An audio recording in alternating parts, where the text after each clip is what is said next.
This podcast contains an English accent that most of our Irish listeners will find offensive. Also, there may be some colourful language that you're going to find less offensive. Now, over to Ryan and Leon. Enjoy the podcast.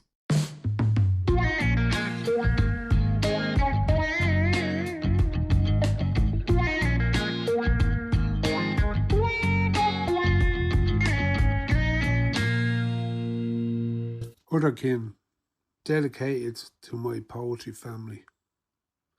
They say the family can be the ones you choose, the ones that make you feel all the brand news, the sunshine that gets you making the hay, the ones that make you love back in the day. They're the oxygen in the blood, the ones that don't criticise with could, would, should. They get you out of your castle, tell you it's worth the hassle. The ones that support, tell you to sally forth. They value your word and know your worth. Accept who you are, even when you don't, and be kind to you, especially when you won't. They're there, they care, and at the end of the day, they listen to everything you say. They say the family can be the ones you choose. Try it, especially if you've got nothing to lose. Go and find yourself some motley crews. Before we explain why we started the podcast with the voice of Dave Hynes, what a wonderful way of starting the show. Oh, Dave, yeah, Big D Hynes. Dave Hynes with Other Kin. Other Kin. It's a very good poem, isn't it? I thought it was beautiful, yeah. He's an interesting fellow, El Davey Hynes. Why would you say this? Because he is. Because I'm really he is good. anyway. I speak to Dave Hynes at least once a week for about 40 minutes. So I'm allowed to say he's an interesting fellow because he is. Interesting fella. If he was boring, then I wouldn't fucking talk to him. He's a very interesting fella. He's an interesting And fellow. a great poet. Great bag of props he has there when he goes on stage. You ever see his box of props? His box of jokes and stuff. He had it at the Civic, and he said, I'm going to tell you now, I'm selling limited edition T-shirts. And then after the show, you can find me, and he pulled out this big white T-shirt with Sharpie on it, just saying limited edition. What? Brilliant. But what he's saying about finding your kin, finding your motley crews, I think that's definitely within the poetry community. It's felt like a second family for me. Yeah, definitely. And like Dave always says, he's like, I think I act much younger than I am because I hang out with so many young people.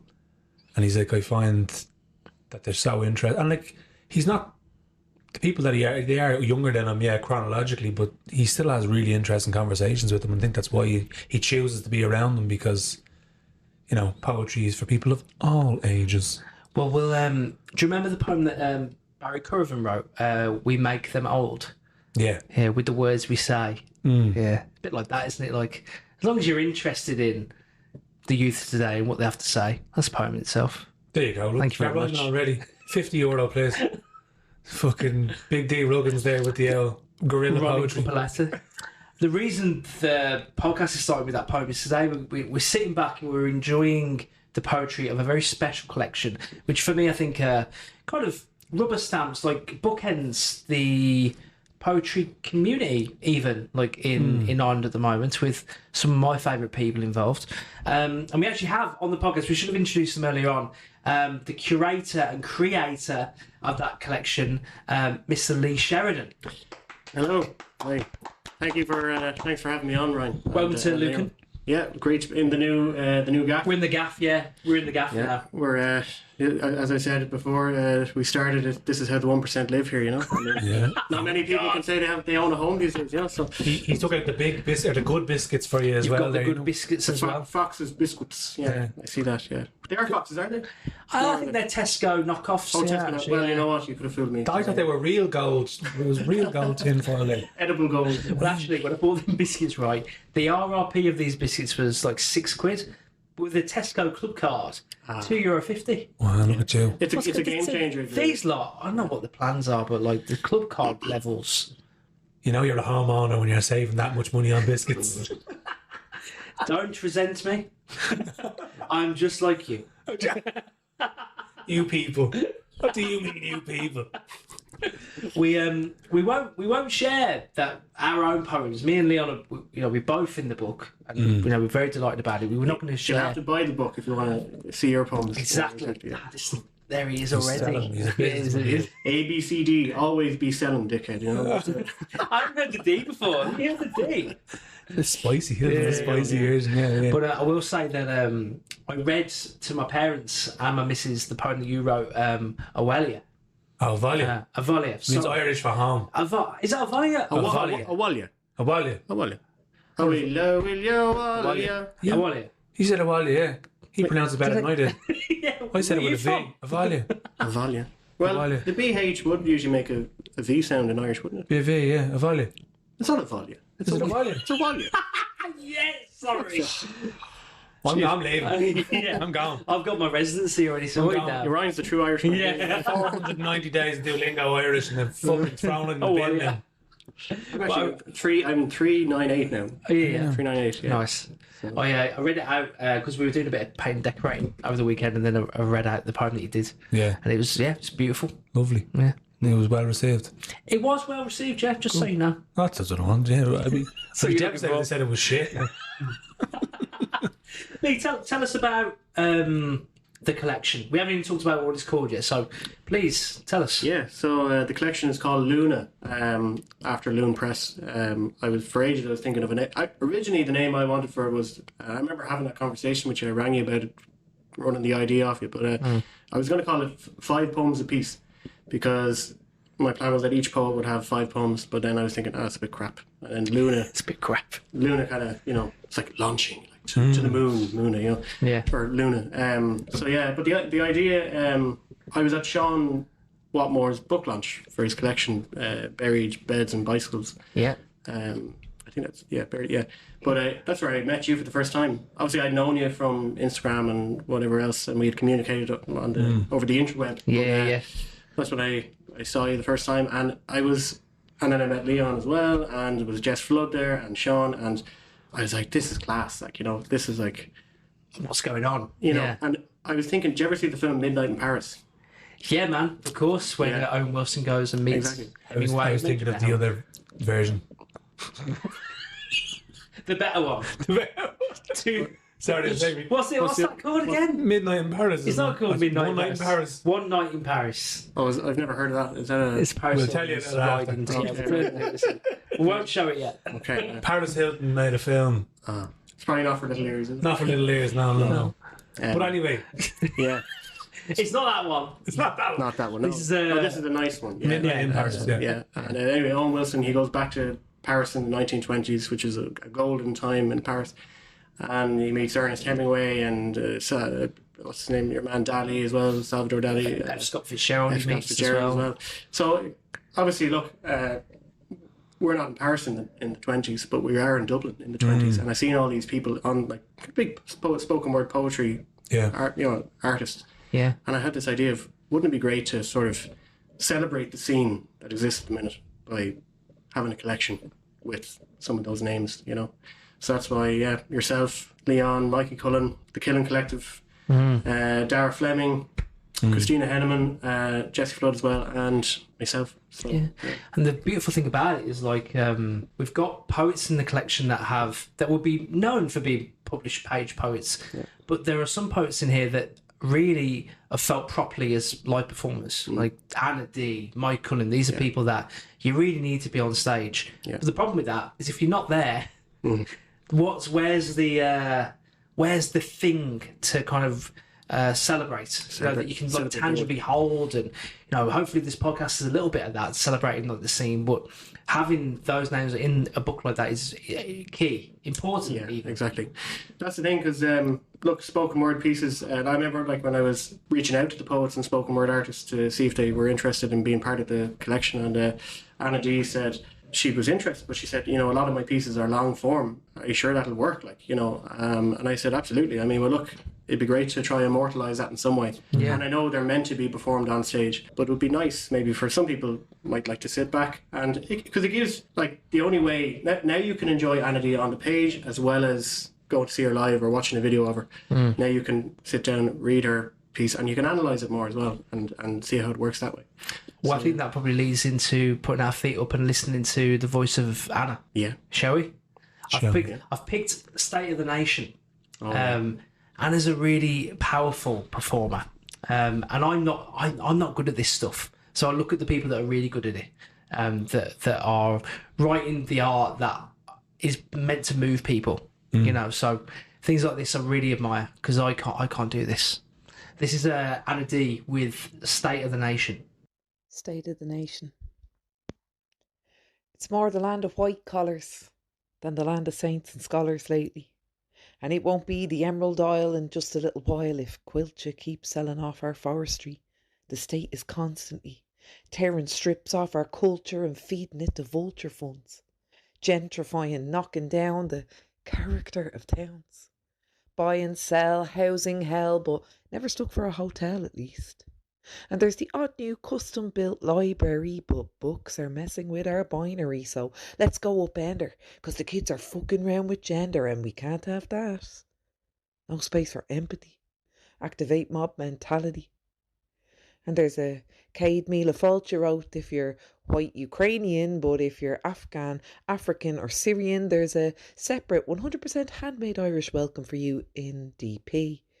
And if that brings you to your knees, well, you can go back to where you were before, despite persecution or war. And we're letting this shit happen because we think it has to be. We're slipping towards apathy. Our post-colonial identity was meant to be a land where all are welcome, all are free. We voted yes and repeal, but how much of it is real? How much can you feel that progress? I have to confess, I think we're silent out of shame because that shit is still ingrained in our genes. So it seems that heritage of holy oppression and habit of stifling expression still remains, still stains us. But this, I have to say, Ireland, we've lost our way, in my opinion. Yeah, we're not the Crown's dominion anymore and we've come far, but there are still lingering scars of imperialism. And to say we're a democracy is a form of hypocrisy when elections are a two-horse race and both horses just disgrace us when they're in power. The nation's turning sour, but is it enough to turn the tide? When we keep all our rage inside or direct it at our neighbour. Tell me, are you a slave or a prisoner? Have you been chained in any way, restrained in any way? Then have your fucking say. Don't be placated. Ireland, we've waited too long for the government to give a fuck and we're running out of the luck of the Irish. 'Cause we're now not even that neutral. Pushing towards NATO, it's like we're in the cave of Plato's allegory. And I'm sorry, but if you keep believing shadows on the wall, then you will fall for anything. So don't bother saying Sheena, Fianna Fáil unless you're all ready again to be soldiers. Yes, it's pushing boulders uphill, but we've the strength inside us still since first shots rang out at Cork Hill, since first blood spill of the rising. It's not surprising. We're so confused. When we've been abused and used as a poxy corporate puppet. But fuck it. We can still have the crack. And we can find our way back to a place of unity through community, local love and solidarity. 'Cause I have faith in grassroots groups giving hate the boot. And all that shit I just complained about. We'll heal and grow despite, because I know we've got the fight. We're the fighting Irish after all. So tell me, are you going to answer Ireland's call?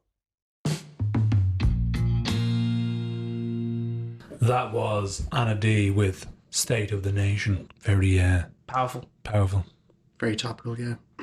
I see a lot of, just reading through the collection, a lot of commonalities between Anna and Mikey Cullen. And I feel that's, with spoken word artists, I feel like it's almost like they have the obligation to sort of deal with like social messages, so yeah, powerful piece. It's an interesting thing you said there about obligation. Heavy is the head. I'd say so. The cross that they bear. Yeah. To be that in tune. Well, spoken word is kind of poetry for the people. I think that's what they would have, it was used to start movements. And, you'll see with kind of revolutions and stuff, there's very radicalised poems and all. But maybe to cut through the spoken word tension, I wanted to share this one. This is This is lovely, and I think the thing about the poetry in the collection that I really like is like some of the collection, it tells you what you should feel. Others leave a lot out to make you go, "Oh, okay." And this one stuck with me. This is a poem from Daragh Fleming, and it's called "Barry's Tea from France." Barry's tea from France. Rain. The only excuse to do nothing in this boiling country falls unexpected for an entire week. I drink a glass of home in an empty place, pushing as much as I can afford of myself onto digital tree. Later, between showers, I gaze up at Gaudi's Death Wish. Eat chicken wings alone while Formula One shows on silent TVs. Before the weekend comes and I fall sick. Before I begin to realise I may have fallen out of love again. That was Barry's Tea from France by Daragh Fleming. I don't know, eating chicken wings alone on the weekend doesn't sound that bad. Great. I know he lived in Barcelona. He must have lived in France for a while, did he? I don't know, probably, yeah. I know he just recently moved from Spain back to Cork. Like any great artist, they have to spend some time in France. Yeah. We're a very French kind of centered episode, isn't it? Yeah. Francophile. Francophile, yeah. But it put me back to a specific time where, like, I remember being in Searsons on my own once on Baggage Street with a cup of tea and, like, the rugby being on, and I was on my own. And I think I was just thinking about getting into poetry. It was years ago. And it was a pretty isolating time. And, like, I knew a change was coming as well. Like, I was reviewing what had happened before and preparing for what was coming next. I think that poem took me back to that afternoon. Why were you drinking tea in Searsons? Would you not have been having... You know what? I should have been drinking a pint, but now I was in a bit of a... Well, no, like, I would have done that loads, actually. Yeah. Like, I would have gone every Tuesday for about a year.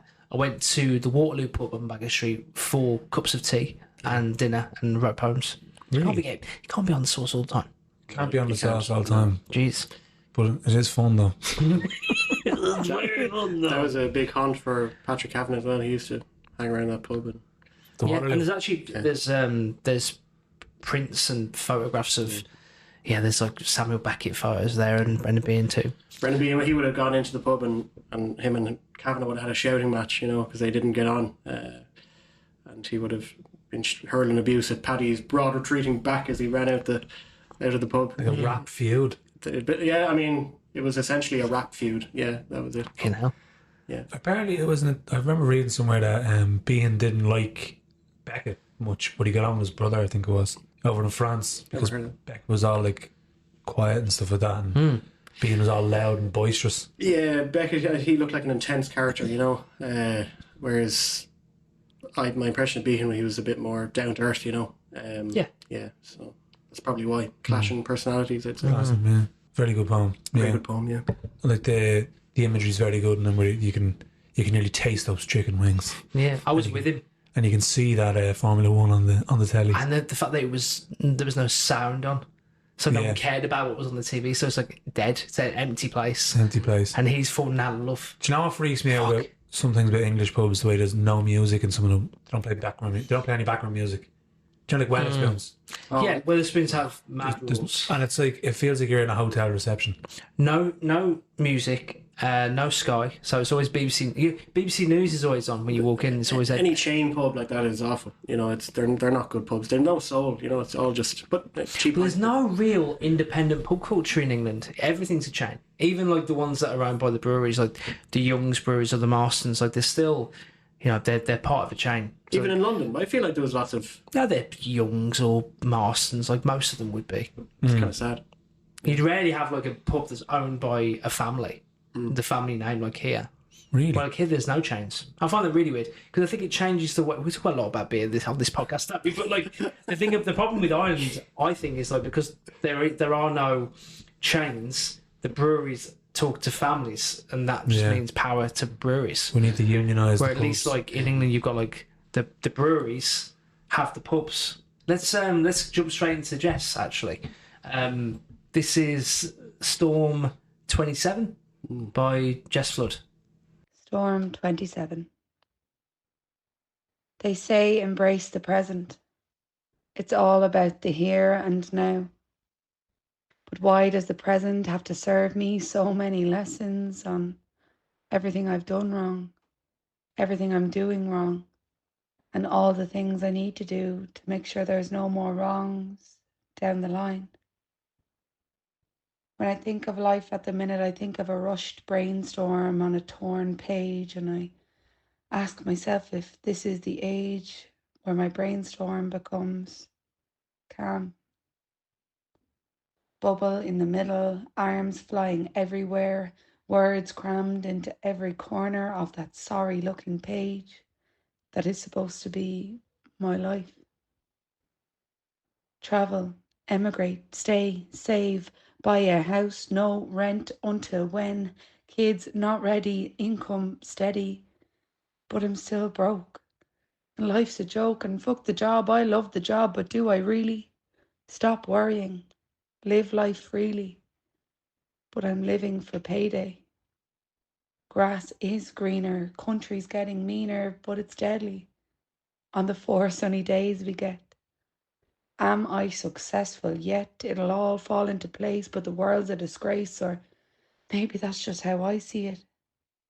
I need to cheer up. The only way is up. Shut up. That's a lie. But if you don't laugh, you'll cry. The storms are suffocating. What's going to happen next? I'm waiting. The calm before the storm never really feels calm when you're still recovering from the last one.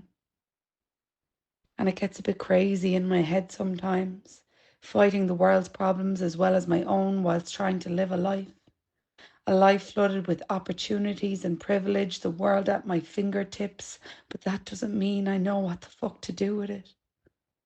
The juggle is a struggle, lines get blurred and muddled, and sometimes I just need a cuddle. The chaos of this poem is how life feels sometimes. One storm after another. But at least we have each other to weather these storms together and to share the hope that things will get better. That was Jess Flood with Storm 27. Fucking hell. The sad thing is, the storms, I mean, you know, I'm 28 now, it's just, and it's Storm 28, Storm 29, Storm Mate, 30. I'm 35 and it doesn't change either. Just, Yeah. We were saying last week, we did the podcast last week, and we shared a poem called Pushing Against Air. Oh, yeah. And about like the things that you kind of have to try to grab onto to, I guess, reflect success in your life, and that just not being something that exists. And I felt that poem when we shared it last week, and I felt that same energy from Jess. And the chaos as well, like, because I already felt chaotic reading it. When you read it, because obviously you do it in your own pace, it already felt like, oh, bloody hell, this reflects my mind here. Like, I don't really know. You know, it's like, it really puts up the mirror. It's such a relatable poem. I think anyone in Ireland in particular can relate to that. And maybe even, I think a lot of young people these days across the world are just in that situation of, you know, Chaos. trying to, Yeah. you know, make a life for themselves. It seems for our parents and grandparents, just seemed easier for them to like establish themselves in the world, get a house, have a family. Maybe a bit more binary, yeah. You know, yeah. But even like so, my granddad was a cockpit mechanic in for airplanes, and he got his house for, I think it was £6,000, and he was an apprentice, so he wasn't even qualified. So imagine an apprentice electrician buying a house now, and it's Never and like my nanny didn't work, but she was a lollipop lady in later life, but like would clean houses and stuff, but didn't have like an actual registered job, and they got a house. Yeah. Well, you see, I suppose women probably weren't expected to work back then, so that's why things could be afforded on one income, like, you know. Different times though, I suppose. Yeah. Also, like, you know, if you're interested in following a creative path, Yeah. there is no path. for that. It's just whenever it lands, there's no justification of how successful you are if you're pursuing an interesting creative life. So like, that's a head wreck. It's difficult to follow the path when you're the one building the roads. Fucking hell. There you go. Did you make that up? Or Yeah, you can have that one you for make free. that up? Yeah, I did. You Yeah. need to write that down. So Dan, get him a pen. It's recorded. Luckily, it was recorded. that's But a yeah, good one. Yeah, I was thinking that last year when I was doing fucking 5 jobs, and I was like, it's very difficult to know how to navigate when you don't know. Like, you don't even know what road you're on because you're the one that's building it.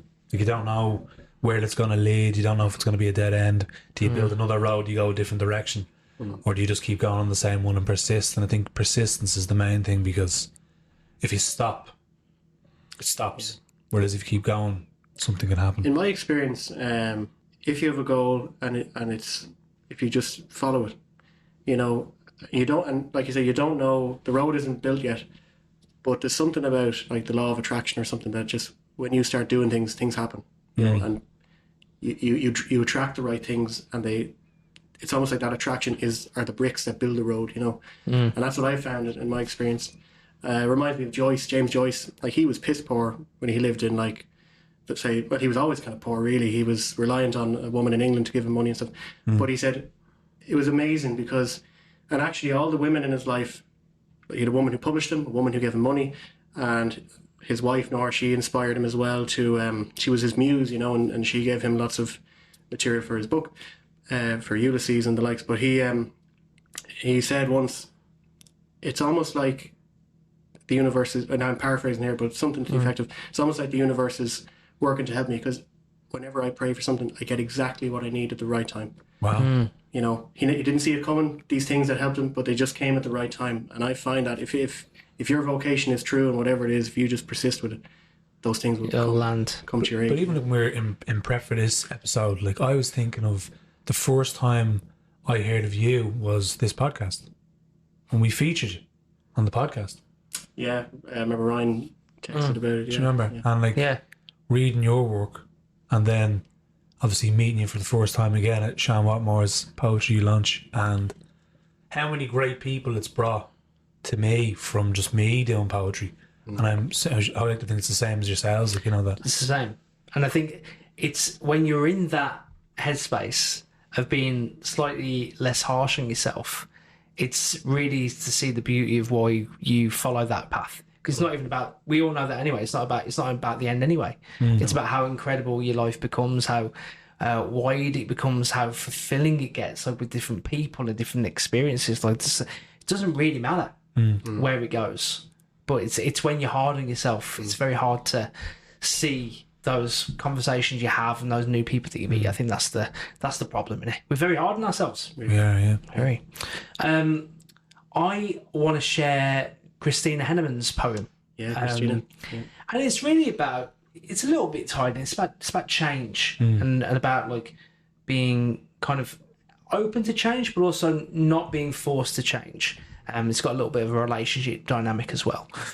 We haven't actually shared any of Christina's work on the poetry podcast before, so this is the exclusive. This is Acorn by Christina Hennemann. Acorn. Why I was so entangled with the ocean, he asked, wishing my navel was an acorn instead of the sea snail curling over my hips. He planted moss around my ankles so that it would grow roots, but they didn't stick in the sand I was born from.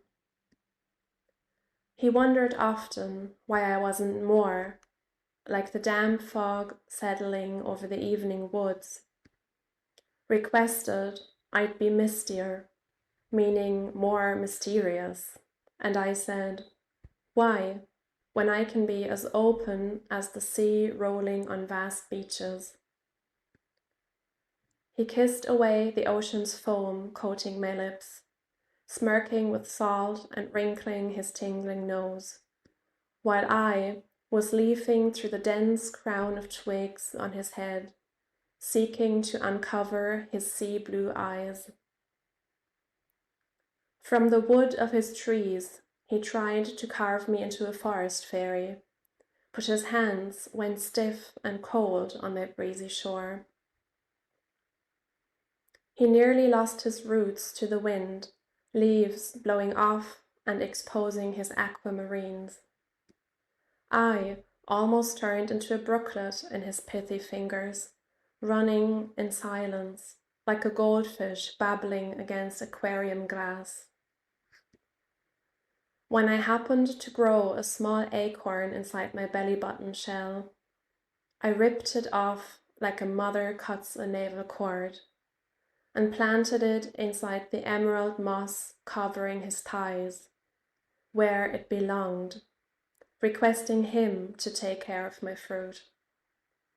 With a fern stipe, he gently carved a leaf into my sand, and never asked me to be anything again. That was Acorn by Christina Hennemann. I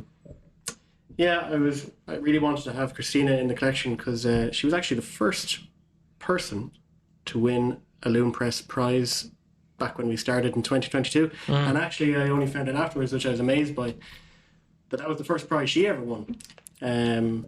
She always had placed like in competitions, they made her shortlisted, but she never actually won some. So it was great for her to get, so that's why I wanted to have her on the collection. Yeah, it's cool. Yeah. Beautiful. Great poetry.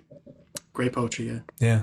She's very sort of earthy and, using all the kind of the elements and that kind of thing. I was getting that kind of, yeah. Yeah. It's like forestry and beaches at the same time.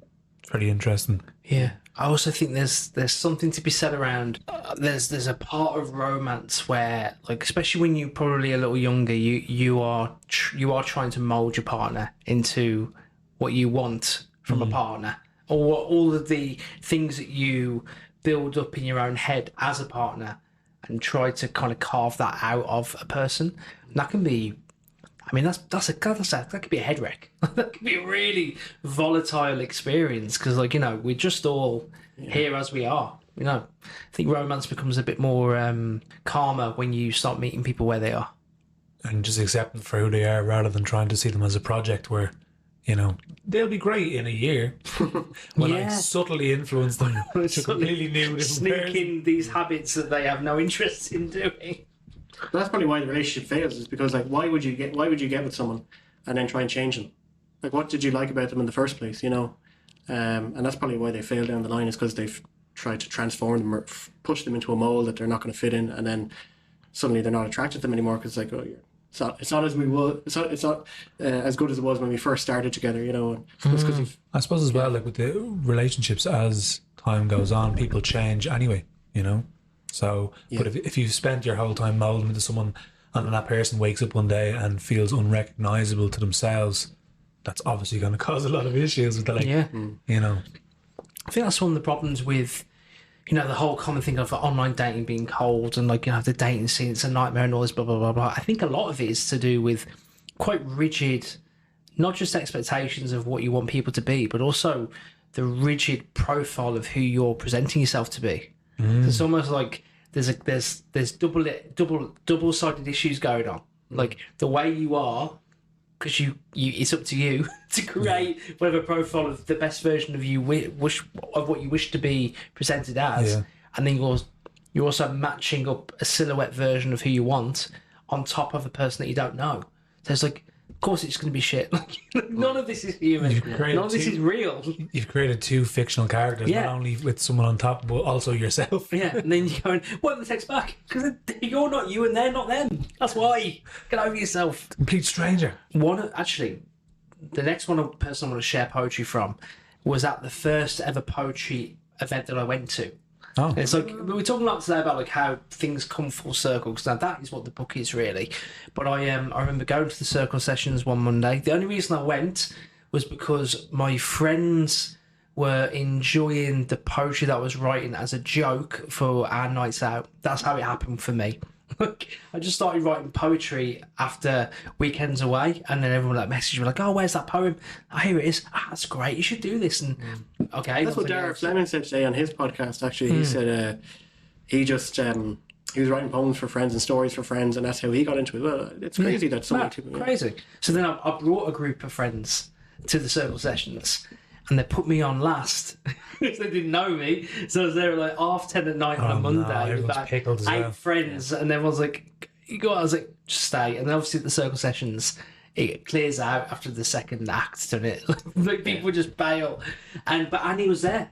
And the Annie Peter that I saw that day is not the Annie Peter that I know now, and not the Annie Peter that I invited to perform at my book launch about a year later, where she was with a band. So like, just the transformation of this person from quite a shy, nervous performer reading from a book to like a fucking presence of spoken word. It's been she's such incredible. a unique style. I saw her EP there, and I was just mesmerised by the way she talks, like this. And it's really you've got to have some confidence to trust yourself to do that. What the listeners won't see is you were doing the gestures. You were doing I was moving my hand in this kind of it's like an articulate, it's a dance routine almost, kind of our movement routine that Annie does when she's doing her poetry. I'm doing it now myself. Yeah, you're doing it as well. I'm gonna do it. It's very bodily, but in a gentle way. But I remember at your poetry launch was the first time I saw her perform with The Witness, and that was the music behind it, and it was just like, this is a different level. It was incredible.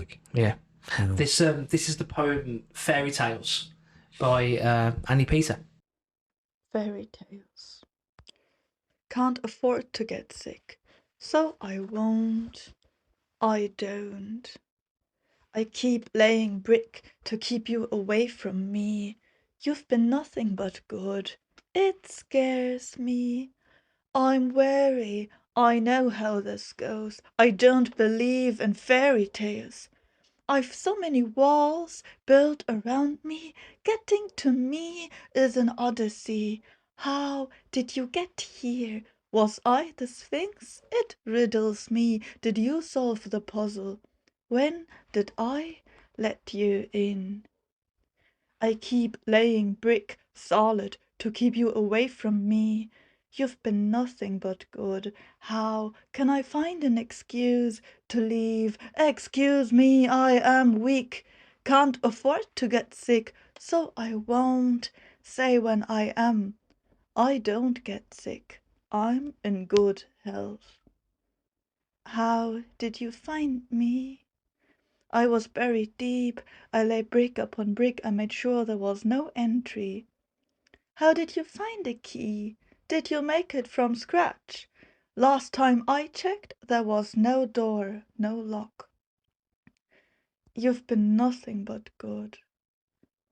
Didn't know the mortal could soften just from you with your eyes closed, arm around my waist, and you breathe evenly. You had built so many walls. I stood outside on the green. Around you the water-filled moat, castle barricaded, fortified. I admire its fragility, majestic, out of reach. Recognize this kind of solitude. I turned to go to leave you be. When I heard a creak, you were letting the bridge down, and then you opened the gate. Had never seen anything like it. I stood in awe, in disbelief. How come my door opens because you let me in? There's a draught coming from outside, cold fresh air and familiarity. I don't believe in fairy tales, but this is a castle right in front of me.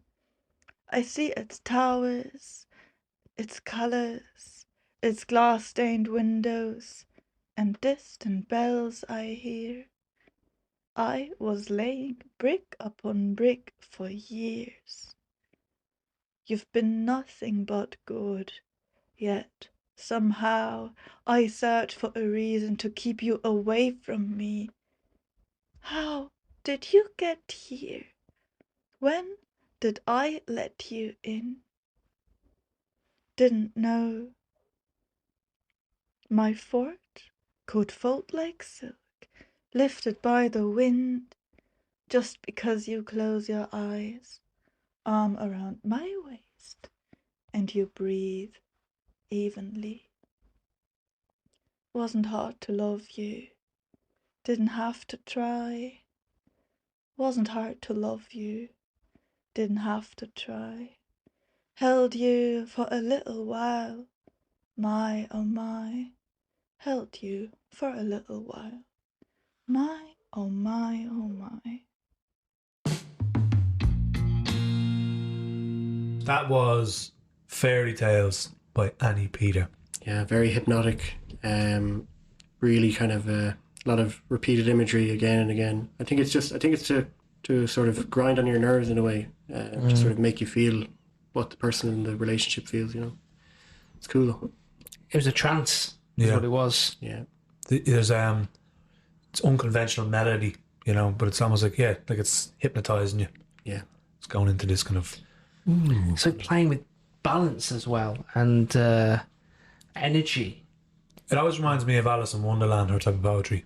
It's like that kind of magical kind of. There's no one else like her that I know of at the minute. No, there's no one. Especially on the. I suppose she's actually another German poet. We have two German poets in this collection, but I suppose she's on the Irish scene, really. Well, what is it about Ireland that attracts the German poets? I don't know. Not too sure. I know All Things Eve, a musician from Germany as well, loves being in Ireland as well. Yeah. She's mad because she's got a half German, half Kill accent from Kildare. Yeah. I love it. Yeah. But Annie's been great. Annie's been here for a couple of years. She's brilliant at what she does, and with the music, anybody who's never heard of Annie and the Witness should go listen to Annie and the Witness because it's fucking deadly. Yeah. But looking at the content as well, it was like, both of the German poets that we have, Christina and Annie, they're both talking about the going into relationships with different expectations and walls. But Annie's like the flip side of that. It's like what happens when someone's getting in. Yeah, I find that it's interesting. The German poets they're more personal, and a lot of the Irish, particularly spoken word Irish poets, are very external about what's going on with the nation, problems with the nation, and that kind of thing. It's interesting that because you'd say stereotypically that the Germans would be a colder person. Maybe the Irish are really personal. Germany, they're probably happy in Germany. They got Weissbier. I think their government is probably more stable. Maybe. I don't know. But also, the Irish are necessarily sensitive to share what they're really feeling. We're terrible at sharing what we feel. Yes. That's why we say. Where I fished you in there. That's why we say. Put a little rod out. You say, how are you doing? You give the worst ever and go, I am grand. Grand, yes. I'm alright, Jay. And how are you? Just deflect the whole fucking thing. How are you? I'm good, Jay. It's that parish mentality. Don't fucking let anyone know your business. I was in work last week. I'm a teacher. I was in work and I went up to these lads I work with from Galway, and that day I was just feeling a bit overwhelmed and just a bit stressed, and I had this kind of this feeling in my chest, heaviness. And I went up, I was past them, chatting to them, and they're like, "How are you getting on, Lee?" And I was like, "Oh, John, I feel a bit, bit stressed or whatever. I feel kind of a tension, and all this." And they just kind of, one of the lads looked at me and he was like, do you know we're getting paid like in a few days' time? He'd be all right, I kind of laughed off. But as I was walking out, another one of the lads came up to me and he said, "Here, come here, Lee. I know how you're feeling. Because I remember when I started here, I felt that. I thought I was having a heart attack, and I was like, I had to go to the caretaker and I said, bring me to the fucking hospital here. And he's like, I didn't realize it was a panic attack that he was having. Wow. So he kind of he came up to me afterwards separately, and but I was just being, trying to be open. Yeah, exactly. Yeah. I think getting things off your chest like that is always better anyway, Always. I think Irish people are very good on a one-to-one basis. So if you're having a chat with your mate, they're very good at, listening and talking and giving advice. But in a group setting, sharing your feelings, it's like, again, parish mentality where you can't let the group know your business. But I'll come to you afterwards and say, look, I feel the same way, or whatever, definitely. So you're feeling better now, are you? Oh yeah, no, I'm fine. Good lad. Oh yeah. Yeah, wow. On that flip though, I remember being in one of the Rising Tide gigs, and a poet that will end this special on is someone who I think balances the external and the internal really well, because sometimes his poetry is political and important about social change, but then sometimes it's really about him. Yeah. Fucking hell. He does that poem about his dad. Oh, that poem. When he did it. As Good as to Be Expected, the poem's called. Probably one of the most open, honest, emotive poems I've ever watched. So, like, he's so good at doing both. It's unfair, really, and he's beautiful. So, He's a good-looking man, isn't he? Absolutely right. But there was, like, not one person in that room there was no one dry-eyed after that performance when he did it. I remember he was going to finish on that poem, and he just, like, can I do one more? Because I think I can't leave it there. Can't leave it there. And I was like, you, just do one more, do one more. And he's like, oh, thanks, come on. But it was that poem, but it's that, the gravel on the, crunching the gravel on the pat, it's just... Yeah. This I was reading the collection over the weekend, and as I was reading this poem they're going to share, I was visually pumped. Actually, it was getting me fucking going. So I can't wait to share this with you, man. This is Plato's Rave by Mikey Cullen. Oh, amazing. I'm Mikey Cullen. This is Plato's Rave. We sit on the bus, this liminal space. Another cog in the wheel, another rat in the race. Solitary rats in a solitary cage with no water, just soma. No trees, no seas, no greens, only boulders that we push up hills as we swallow pills. There's nothing to sustain us, so we chase the cheap thrills. Commuting, traffic, waiting, static, red to green, green to red. No amber, don't pause or be still, but grind against the dying of the sun. Forlorn footpath dwellers filled with existential dread of another day ahead, flocking to our pens and sheds and cubicles, brightly lit soulless spaces, flurry of activity, suits and toys and passivity, suits that lie for monetary growth. Now repeat after me the oath. I pledge allegiance to the flag of the free market. The dollar is my symbol and sign. Productivity, my lifeline. I will work, spend, consume and die. I will work, spend, consume and die. The monopoly man's my master, and by his edicts I will abide. My soul cries out into the void and is eaten up by TikTok, Smith, Apple, influencers and the vapid noise. I get the itch. I need to break free. I was not born for the lines and the arbitrary, for systems, spreadsheets and the bureaucracy. I was not born for this rigidity. I want hills and open spaces to let my mind wander over and set my soul free. I want space and the only time dictated by the sun and moon. I want to hear my heart's tune and have the space to just be. I want uneven, rugged, wild, not the lion's boxes, measured and precise symmetry. I'd rather chill in the field with the breeze and smoke weed. I'd rather follow my heart and let the day start in unison with the sun as my creed. I'd rather work with hands and in communities, not a globalist system of mass hypocrisies. Kafkaesque, nightmare-ish, let chaos reign supreme, but it's chained by mundanities. The old world is dying, the new world unborn. Now is the age of wankers, of stems with no roses, just thorns. Here, the unimaginative thrive, while those who feel anything die. So is it any wonder why we crave this? When I need to break free, when my body starts to twitch. That's my soul slowly dying upon my introspection, cause we humans need purpose, love and connection, but those primordial needs don't come easily in this hollow charade. So in lieu of any real or true, I'll take a great big dirty fucking rave, hold it in Plato's cave and watch the shadows come alive as we get out of the brain. We'll unshackle and break free. No expectations here, just come and just be. And I'll throw my arms around my mates and confess sentiments that I've been thinking of late but couldn't say, cause we can't express our love in the cold light of day. So dim the lights and hire the noise and gather around all of you boys and girls and shake and shackle and twirl and pray to the cosmic and dance with your spirit. Sometimes anaesthetized is the best way to hear it. And see, we're not stuck in a cave of ignorance. We've ventured outside and seen true form.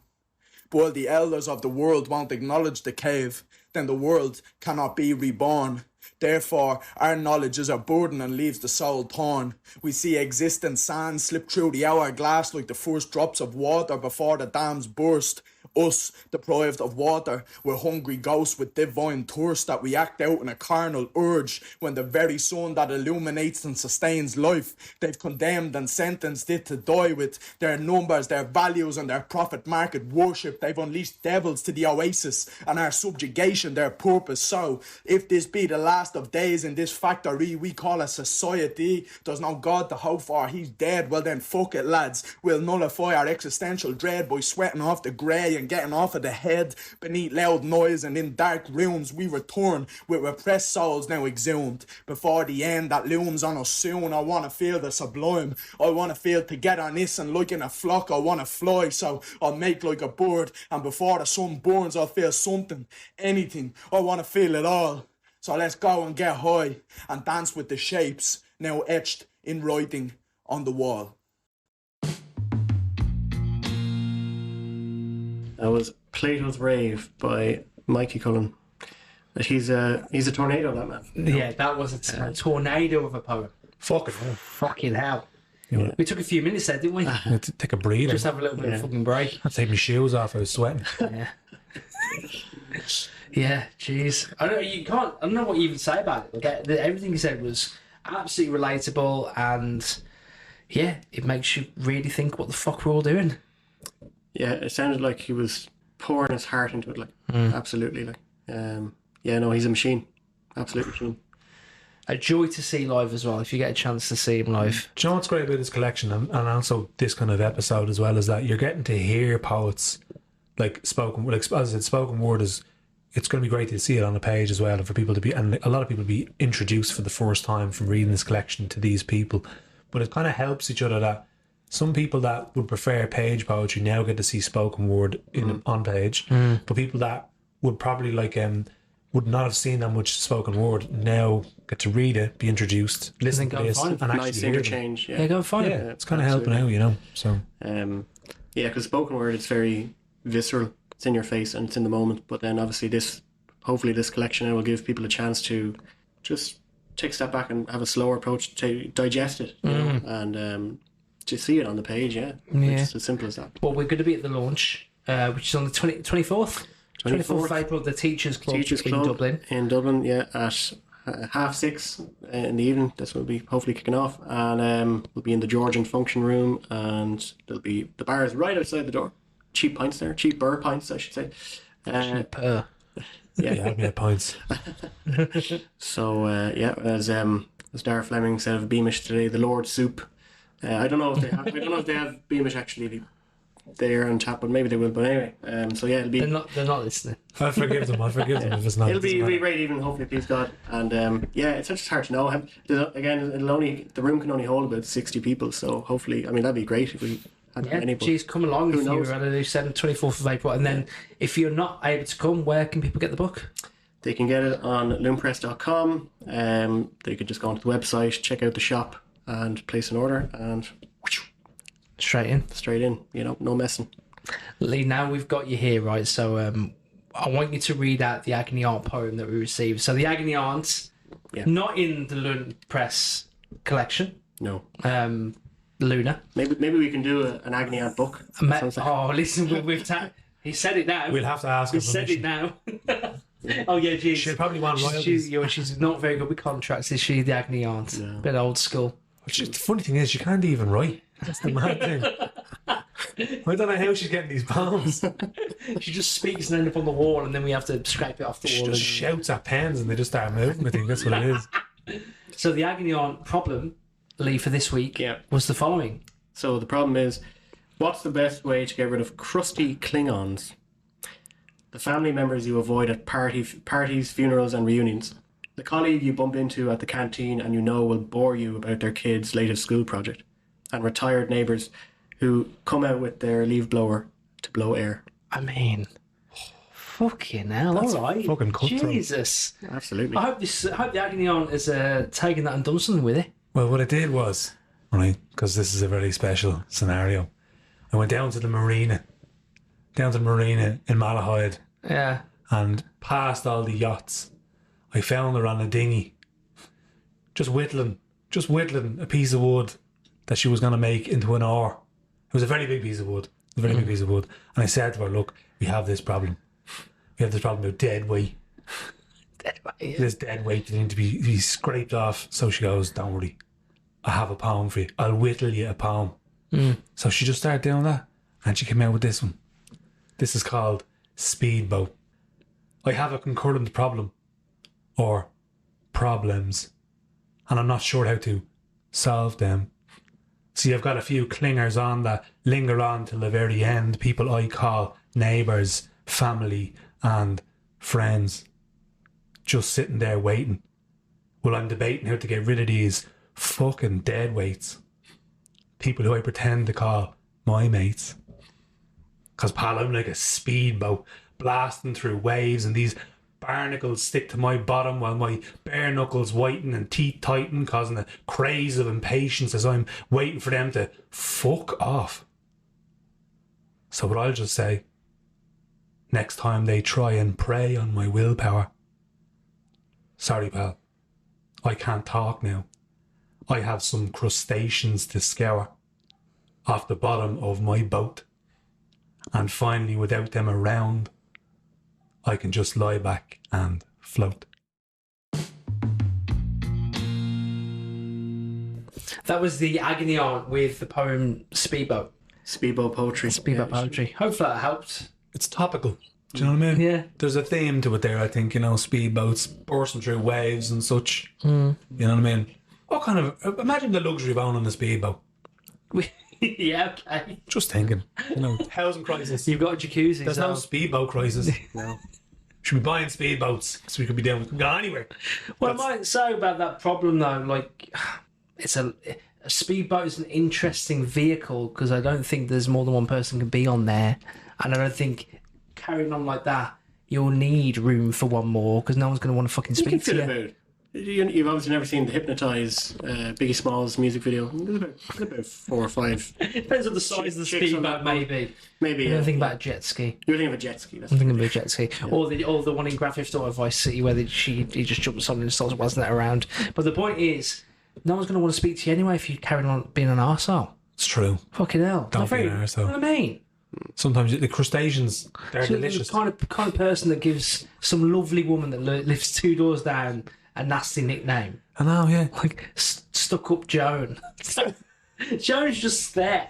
I don't want to talk about your fucking crocheting. Stuck Up Joan, you're a twat. Yeah, crocheting. I'm saying crustacean. You're crocheting. And Joan's just being nice about you to everybody. Oh, yeah, them at number 14, they're lovely people. They're such a lovely person. No idea they're being called names behind their back. They're being made into a poem.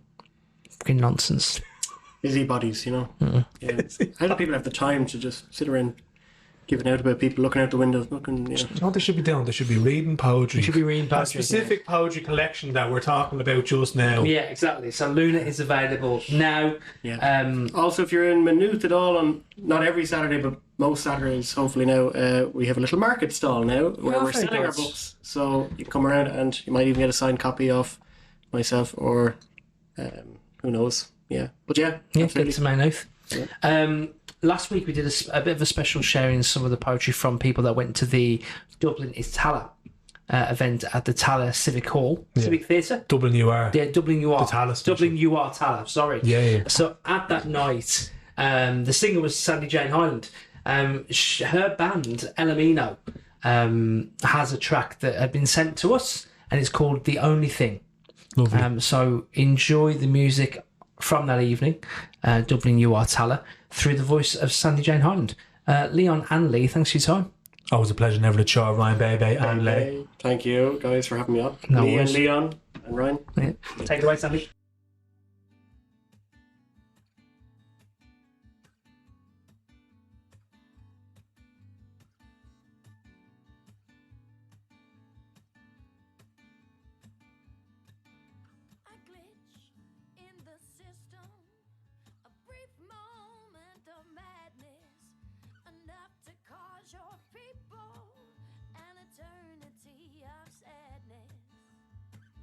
Turn around, escaping.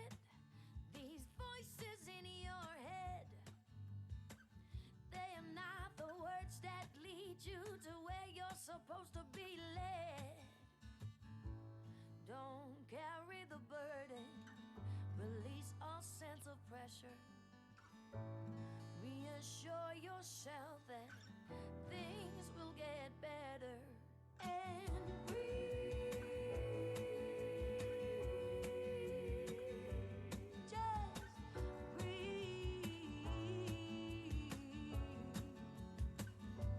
Just breathe.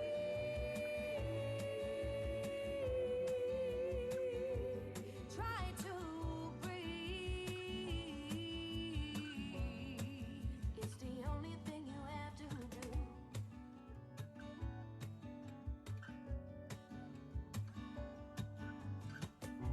Self-inflictions, intoxicated with poison. It's not enough to extinguish the noise, and the days are dragging in. No longer daydreaming of what could be and what you wanna see. Don't carry the burden, release all sense of pressure. Reassure yourself that things will get better. And breathe. Just breathe. Just breathe.